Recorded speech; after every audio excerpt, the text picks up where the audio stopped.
Да, вистина е дека ВМРО ДПМН и владата на ВМРО ДПМН ги изградија овие споменици, како што е вистина дека и плочникот на кој што се движеше Менда Диневски изграден сега, претходно не бил пипнат 40 години, како што е изграден и реновиран овој булевар, односно улицата Васила Джиларски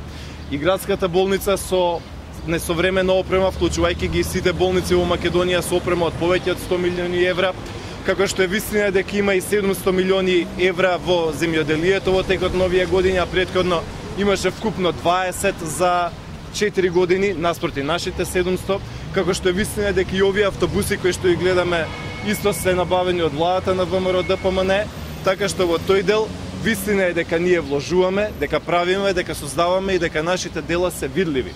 Тие дела се состојат од околу 2000 проекти низ цела Република Македонија, во сите делови на Република Македонија, а некој нека ги каже делата и проектите на СДСМ. Чекаме конечно, после толку години, СДСМ да ни посочи некој проект кој што тие го направиле и тие го изградиле. Значи, вистина е дека сите овие работи кои што ги гледаме околу нас во овие 20 години се направени од владата на ВМРО ДПМН. И овој плочник, и овој булевар, и ова собрание што се реконструира, и ова почитување на минатото на Македонија, и овие автобуси, и низ цела Република Македонија. Ние од нашите дела не се срамиме, туку напротив, сметаме дека се добри, корисни за граѓаните на Македонија, а нивните дела и нивните споменици се само уништените фабрики за време на транзицијата.